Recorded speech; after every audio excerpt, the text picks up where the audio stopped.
Oh, it is.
Hey, T-Rod.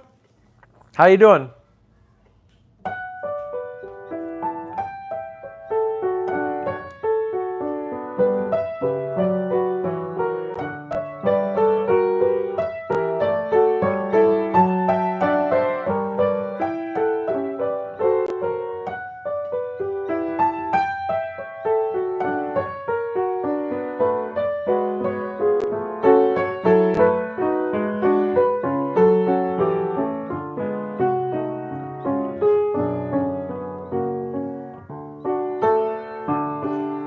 Oh, thank you. Start panting like dog? Nope, no thank you. Hello, baby shark. Baby shark. Cabrina Carpenter. I like your name. Cabrina. Cabrina should be a more common name. Hi, penguin. Nice. Let me play this part.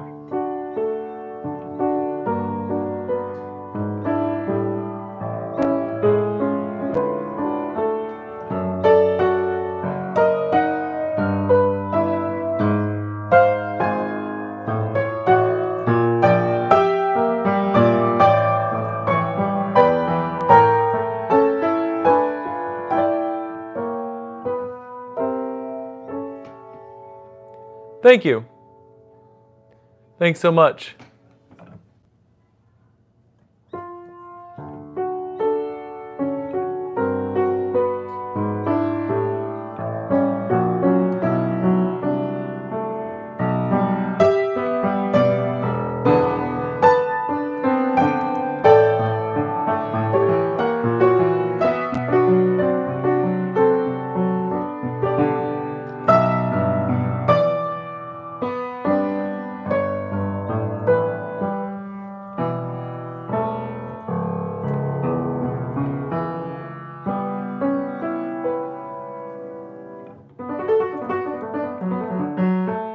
T-Rog's right. I don't make up the rules, except when I do, which was just a second ago. Let's do the end part.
Thank you. Can you play the song Your Idol? You look like Mark Zuckerberg's cooler older brother. Oof. Oof. That hits me. You know Mark Zuckerberg's like, well, I don't know why you would know this, but Mark Zuckerberg's like 5 years older than me.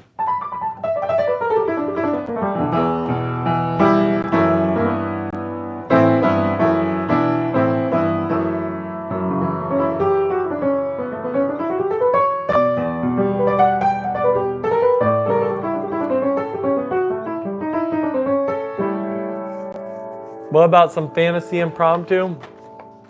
You guys have all sorts of silly requests. We could do them. I guess I have to go grab my computer. Sure. We'll go grab my computer. You can still hear me talking while I'm going and grabbing it. So, yeah, fantasy impromptu, why not? We could do some fantasy impromptu. We could do some weird requests. 2.5 men. Why can't it be 3.5 men? That's the question that I'm concerned about. Why is it 2.5 men? Maybe I want it to be 3.5 men. Did anybody ever think about that?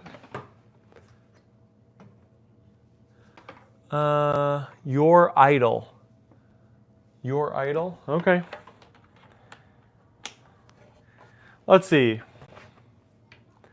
Your idol. Ah, from this new movie. Okay. Which means it's probably not available. Oh, here's a copy.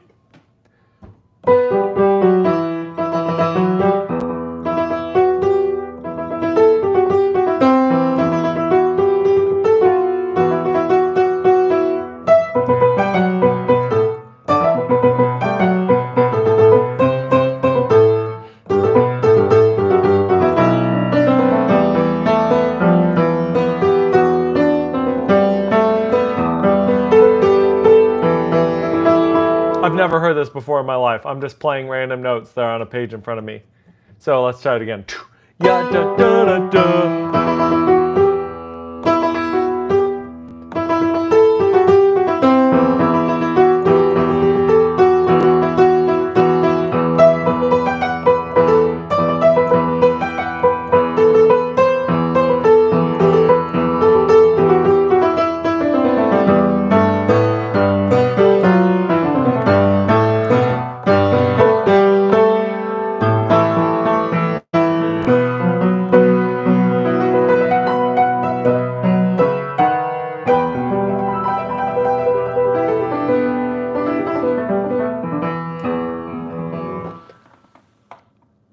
That was your idol. Oh, fantasy impromptu? That's not too weird. No, I know fantasy impromptu is not too weird. The other requests are weird. But that's okay. If you're boring, if you're not weird, that's a little boring. That's what I would say. I don't actually know how to play this, so we're just going to sight read it. I'm the best YouTuber? Oh, thank you. Baudelaire by Bach? Sure. Despacito in opera style? Sure.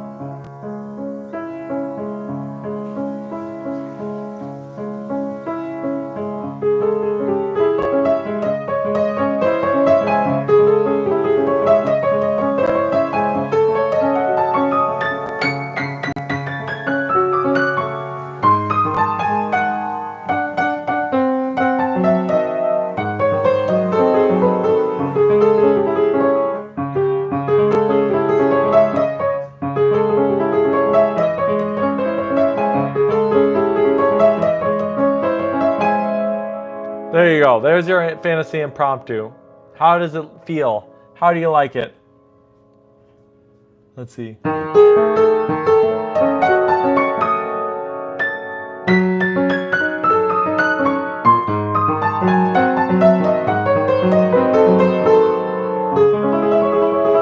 Need something, girl?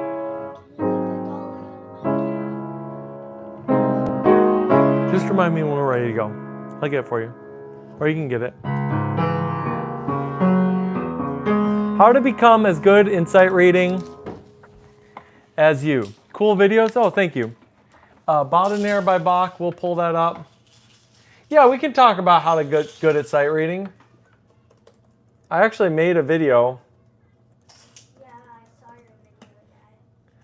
On sight reading. Well, let's talk through it a little bit. You need to have an eye for it. I like it. So what I personally recommend This to me is the best, easiest, most straightforward way to become super duper good at sight reading. You get yourself a hymnal. The reason why you get yourself a hymnal is because it's filled with like somewhere between 500 and 700 things that look like this. You've got 4 lines there, right? You got treble clef, you got a soprano line, that's the top line, then a alto line, which is the middle line there. Then you got the tenor line, which is the top of the bass clef. Then you got the bass line. Now you sit down. Let's say you're a super beginner at sight reading. You pick one in the key of C to make it real easy. Or the key of F, or the key of G if you want. So, let's see. There we go. I found one in the key of C. Then I look at it and I go, okay, it's in 3/4. What does 3/4 tell me? 3/4 tells me there are 3 beats in each measure. And 4 means that the quarter note is what gets the beat. So I'm counting to 3. 1, 2, 3, 1, 2, 3. And quarter notes are what I'm counting. If I see eighth notes, it's 1 and 2 and 3 and. Otherwise, it's just 1, 2, 3, 1, 2, 3. So now I pick one line to read, just one. How about the soprano line?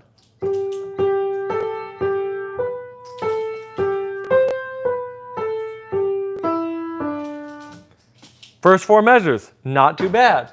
Okay, how about the bass line?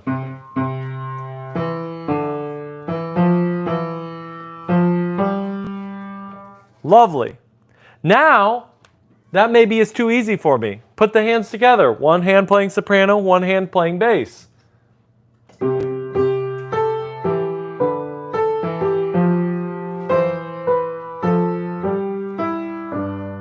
Right? Or maybe I just work on one hand and I do the soprano and the alto together.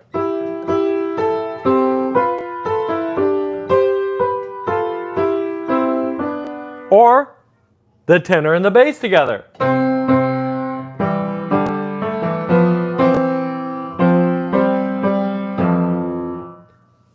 Ignore that last note. There you go. Finally, I might put it all together and try it. Now, there's 2 ways that you also can do this. You can either do it in time, mistakes allowed, or every note has to be perfect out of time. Both are fantastic ways of doing it. So let's try a little bit of every note has to be perfect but out of time. It could sound something like this.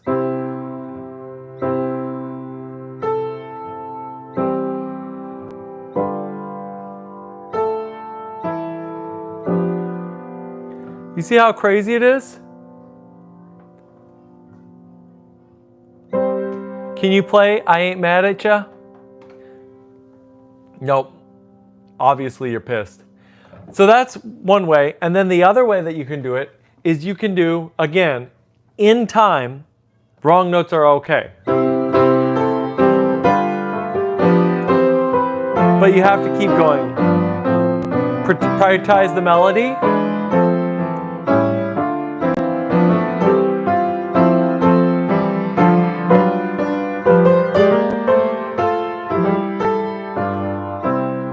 I was going pretty fast. Okay, final little extra goodness for you there, John. And then yeah, we can do Rushy. Here's the final goodness. Afterwards, you do an assessment and you go, what could I do better? So for me, I want to go a little bit slower and make sure I hit all the accidentals.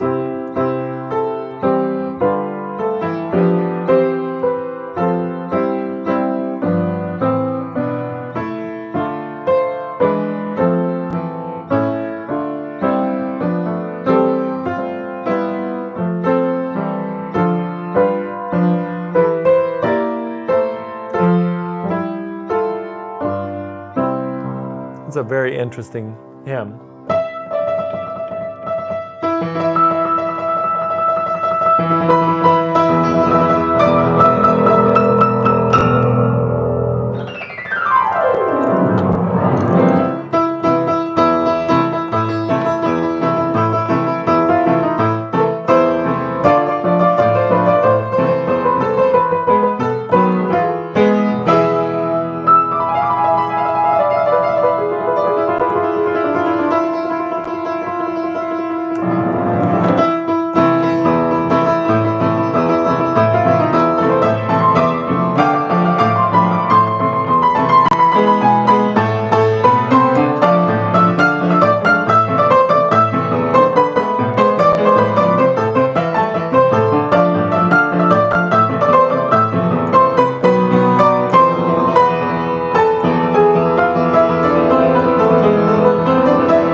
Are you Suzuki certified? No.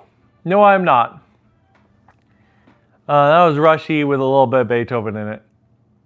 Just because they're in the same key. Why not?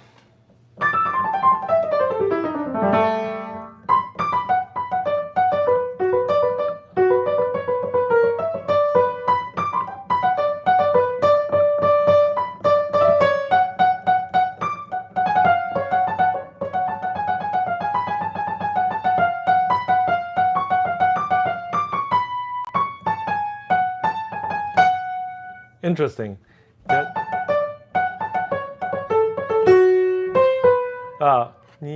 da, da, da, da, da, da, da, da.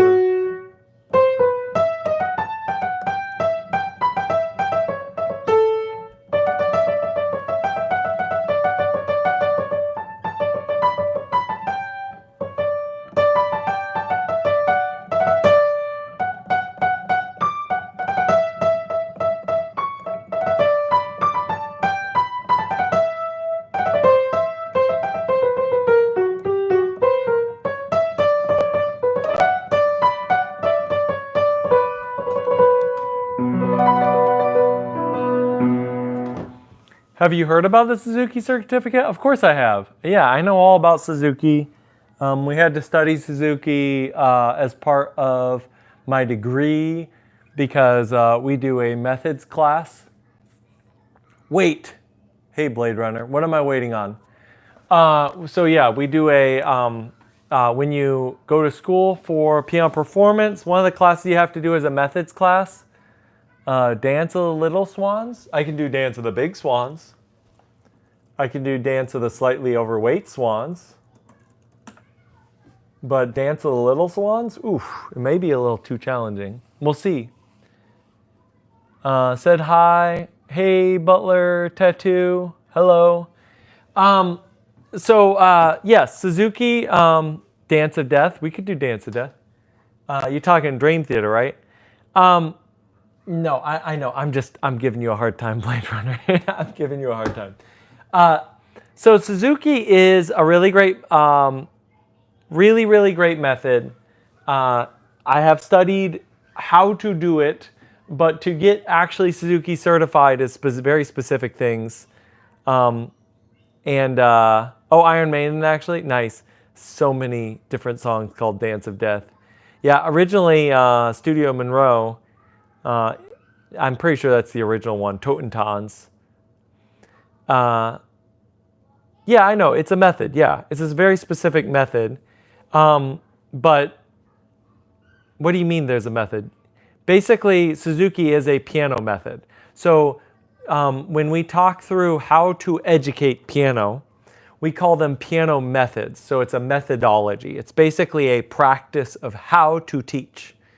And so you can do, please, Amelie. Yeah, we could do Amelie. Coldplay, Viva La Vida. We could do Viva La Vida. Real quick, the way that Suzuki works is, I'd say the most distinguishing parts of Suzuki is it's a lot of ear training, it's a lot of playing together, and it's a lot of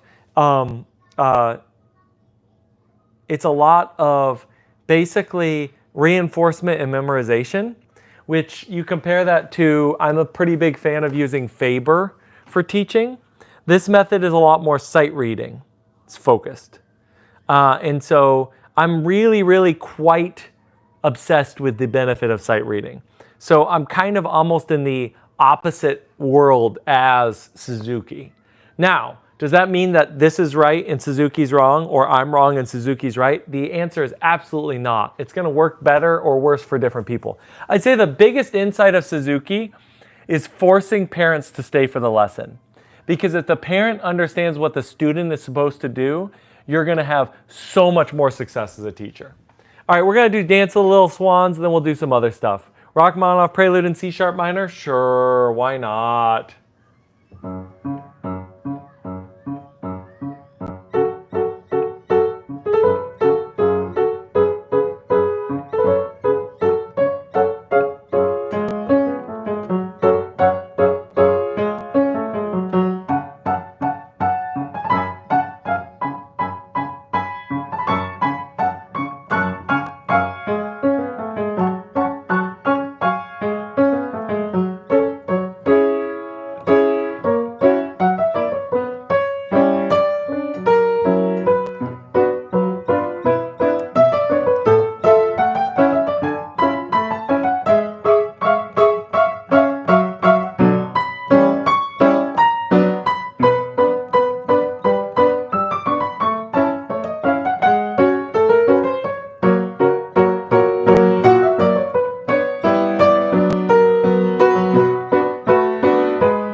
Something like that.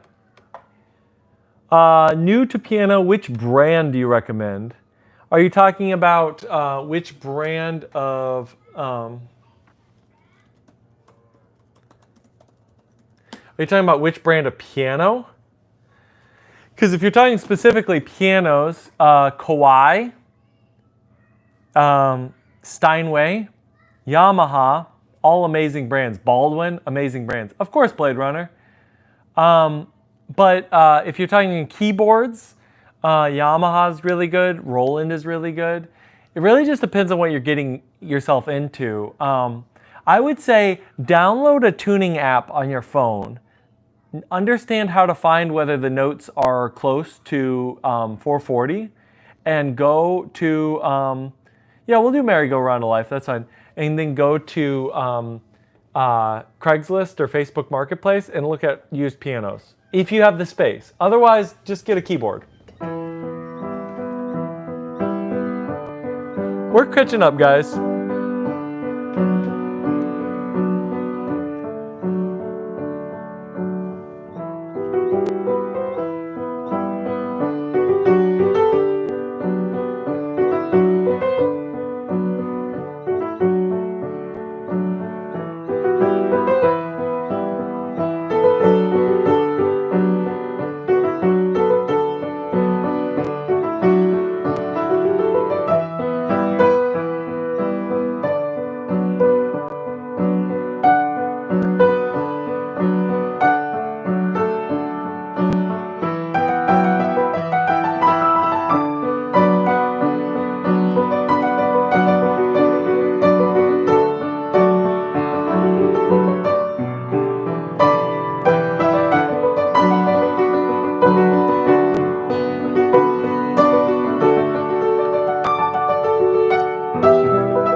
I wonder if you can do...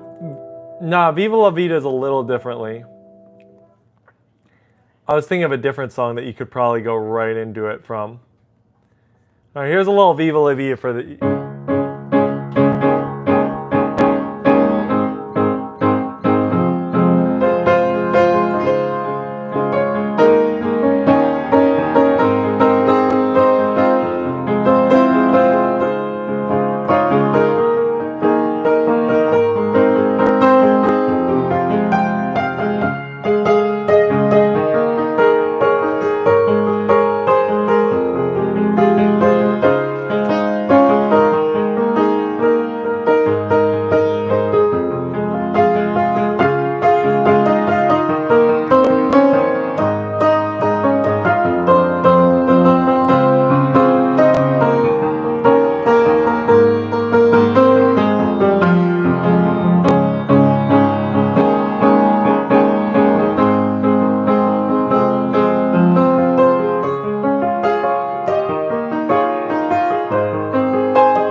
Hey, Shadow.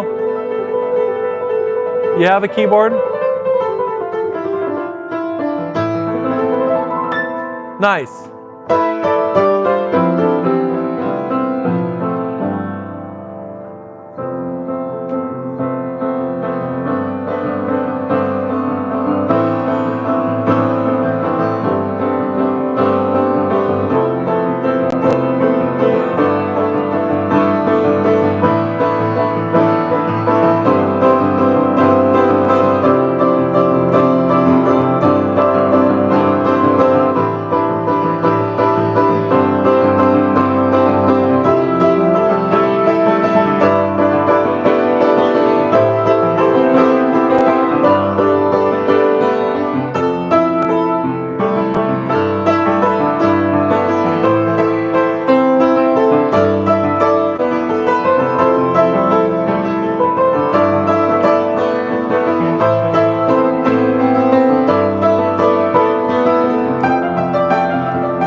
Yeah, better than no keyboard. Sorry, I'm just reading a little bit. Vivaldi Winter. Amazing. I love that song. Thank you, Baby Shark. M Aviation. Superb. Thank you.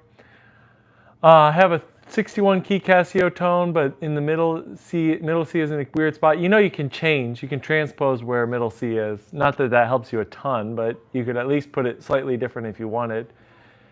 Stand by Eminem. Look it up. I don't know. Hold on.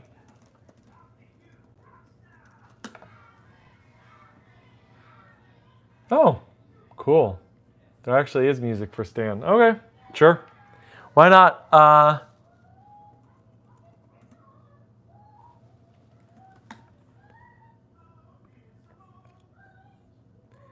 right, and then we got Vivaldi Winter. We'll do a little Vivaldi Winter. This one always feels a little bit silly to play. I like the intro though.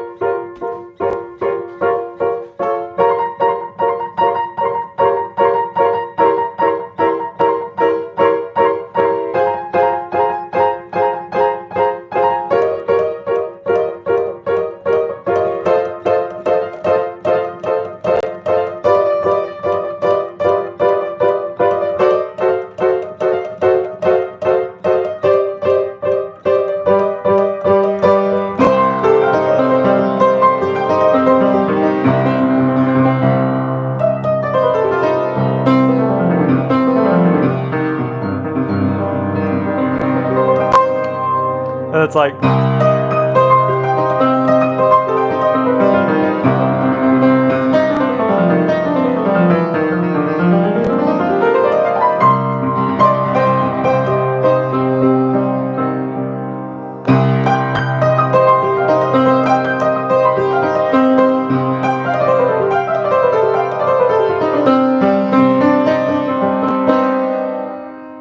and then after that, all that business, we just go to, what is it?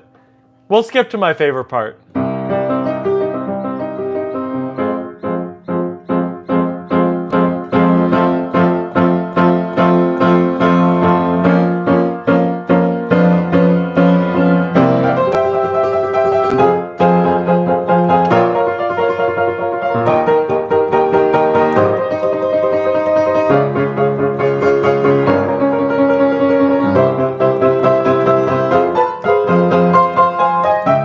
Yeah, I love that part.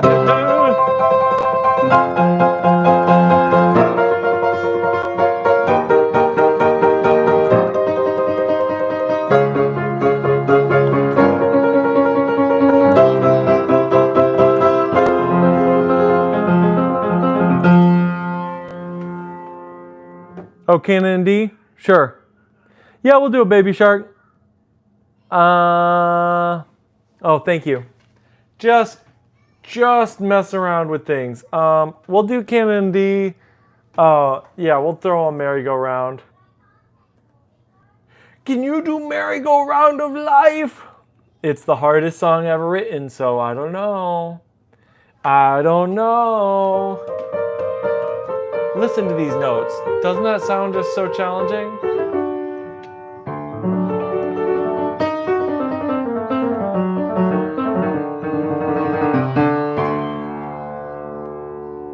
Oh yeah, we'll do Rock Prelude. Remember, I'm catering to a bunch of people asking different things.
problem.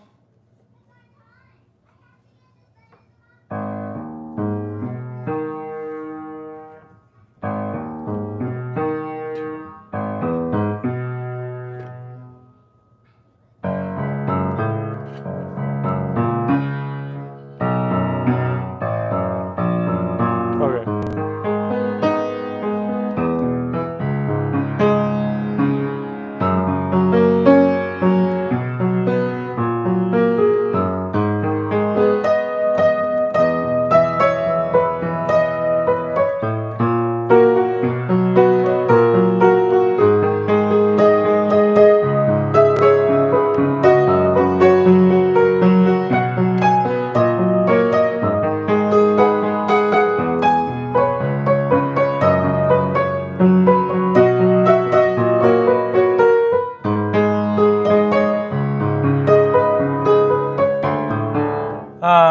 What in the world? What are we doing here?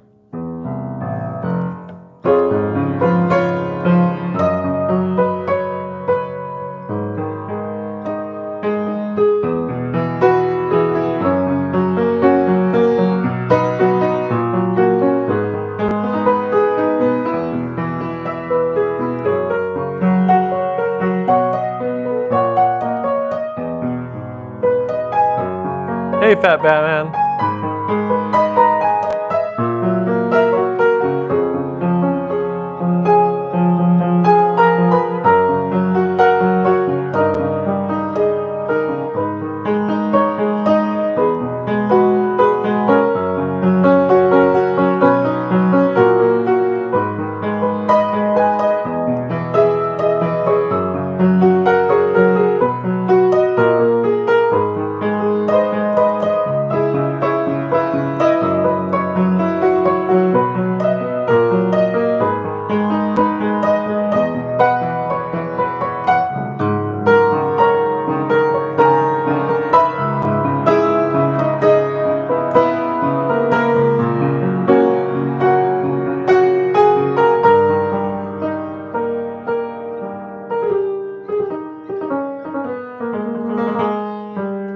Oh, thanks, M Aviation.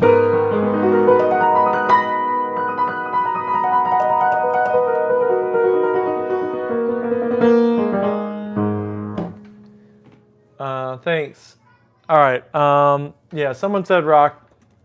We can do rock prelude in C sharp minor. Sure.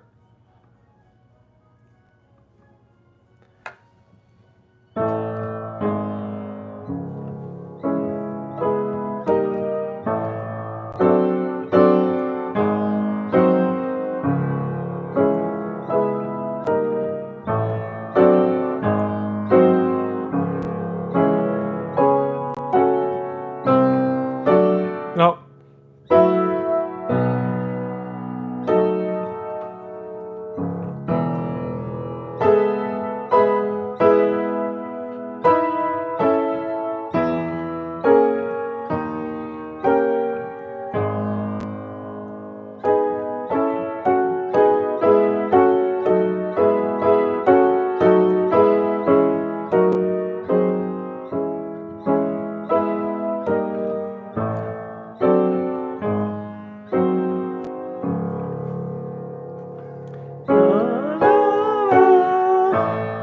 Oops. Oh, yeah.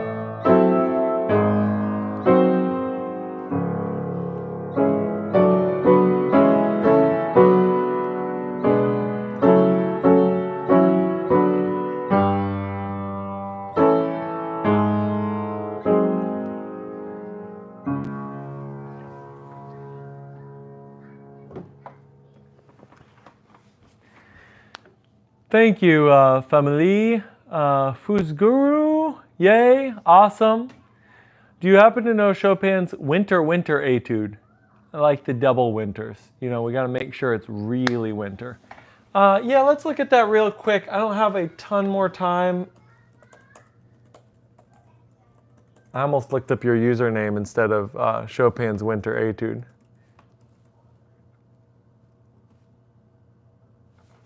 Winter Wind, yeah. Can you play Blue Da Da D? Blue Da Da D? If I can find it, sure. Yeah, I was looking at this a little bit, the winter wind. I was looking at this a little bit the other day. I can definitely give you some tips. Blue da ba dee. Oh.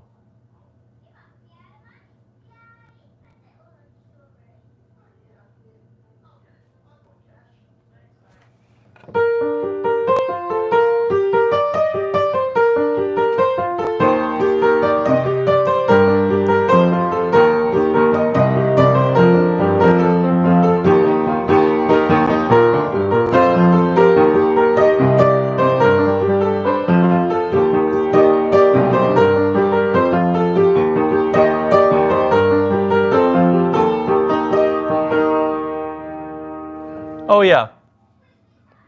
And then Canon and D? Yes. Let's do Canon and D, and then I'll work through some of the tips on this winter wind, and then probably call it a day so I can be ready to leave.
Hi, Blue Bass.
All right, let me read this, Fat Batman.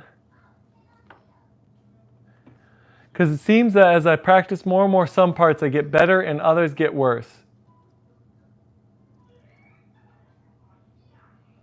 Yes, it is. It's one of the easiest pieces to improvise on, and that's because it's just a nice diatonic circle of fifths type thing with a little bit of like harmonic variety possible, because you know you got the 1 to the 5, so you could do some harmonic tricks there, not too much, but the 5 to the 6, you got the right.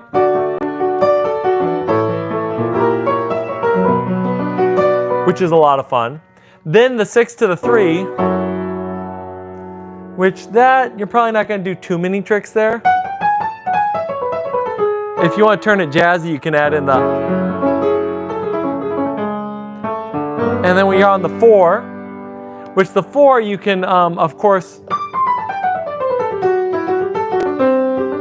you can tonicize it by turning the C sharp into a C for a second.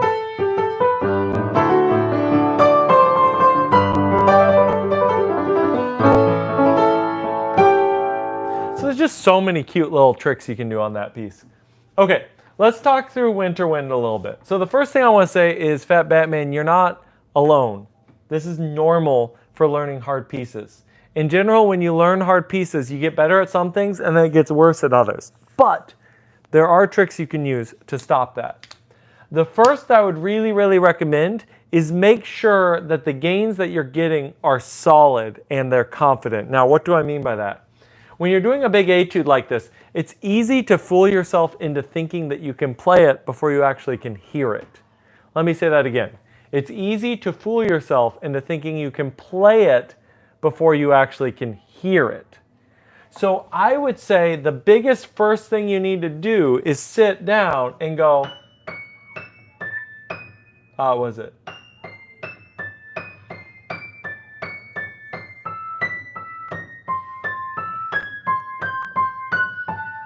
Can you hear all of those different ya-da-dee, da-da-da? Try to sing it too, right? Ya-da-da-da, da-da-da-da, da-da.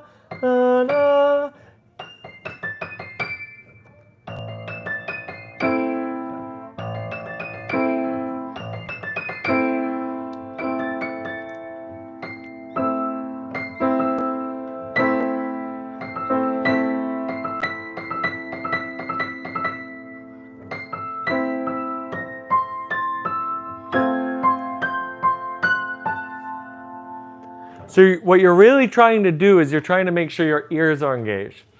That would be the first point that I'd make, is that's what that false progress looks like, ends up feeling a lot like, is you move on to something else and that day you were able to play it really well because you kind of forced yourself to be able to play it by just repeating the notes a lot, but that didn't ever sink in. And that sinking in is really being able to hear it. Analyzing stuff is another huge, huge asset to making sure it really, really sticks. What do I mean by that? I mean, you actually know the chords that you're playing. I think that's another huge, huge thing. The final piece as well is fingering. I think between those three things, making sure you're hearing the notes, making sure that you're analyzing it so you know what chords and what harmony is coming out, what melodies are coming out. And then the third is, do you have a set fingering? Do you always use the same fingers? If the answer is no, then that's a big problem. I'm trying to think what we want to do.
I don't know what that was about, but whatever. Weenus has a question. Hey Rob, thoughts on Hanon and Hanon variations worth focusing on? E.g., penning your thumb or pinky down with every key or raising fingers high. Thanks, M Aviation. Here's my general thoughts on the top two technique maestros, if you will. Hey Halit, Thanks for joining. Here's my top thoughts on Hanon and Czerny. In a vacuum, I would say it makes a bit of sense. It makes a bit of sense. Now, why am I saying it makes a bit of sense? I'm not overly praising it, but I'm also not demonizing it. It's because in a vacuum, having exercises and practice regimens and things that are kind of fresh, but are also drilling finger movements is really, really good. Now, why did I say in a vacuum? It's because, to me, I personally find they occupy this really awkward place that makes me never want to practice Hanon and Czerny.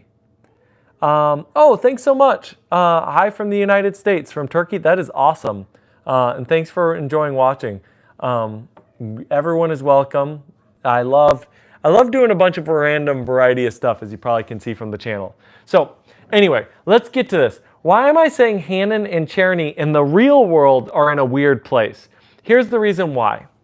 Let's say I want to practice pure technique. Like, I'm not caring about musicality. I just want to get really good at the piano. My first tool in the tool shed is the scales. Can you practice scales with Hanon and Czerny? You can, but I would say you're probably better off just literally practicing the scales. Music isn't a sport. Interesting take. Music is like a sport. I agree that music isn't a sport, but music is like a sport in many ways. I guess all the performing arts are, although a lot of the performing arts are actually indeed sports. I think the thing with music is you can do competitions, but that's not really what it's designed for, in a different way than, like, say, competitive gymnastics, right? Dance would be the best corollary if we're talking about physical movement like that, right? You can do dance competitions. But a ton of music. Playing with people was the best practice for me. Absolutely. Absolutely, for sure. Sorry, Weenus. Let me finish this thought before I get too distracted. So they occupy this weird middle ground, because if I want to practice pure technique, I'm going to practice scales, or maybe I'm going to graduate to practicing patterns. And for me, I want patterns that are all about improvisation. I don't want patterns that are just like this.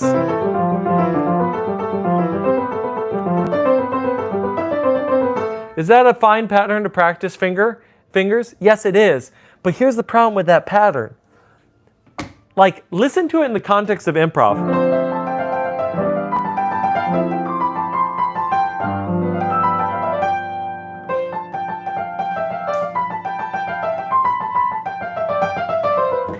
It's just, bleh. I don't know. I'm not into it. I'm not into the sound. I'm not into what it says, how it feels. Now, is that going to make your fingers work better? It is. But why wouldn't I substitute it like just a simple 4-note guy like this?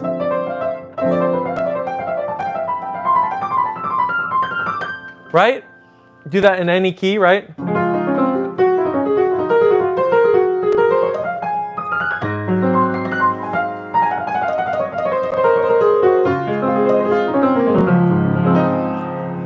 So on the technique side, I'm a little more like practice scales, arpeggios, chords, and functional improvisation patterns that still work your fingers.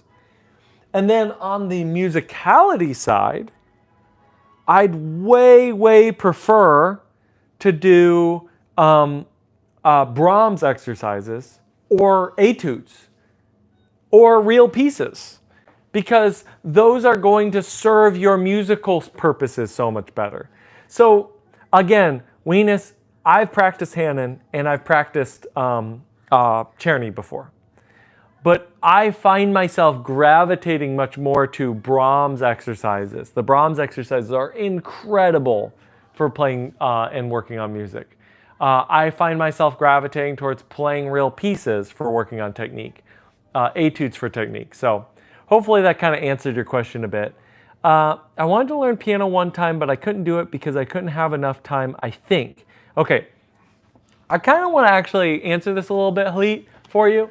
Now, don't get me wrong. I think it's a little over pushed right now, this narrative that everyone should learn a musical instrument or everyone should be in the arts. I think it's this modern dream ideal that honestly is not actually that realistic.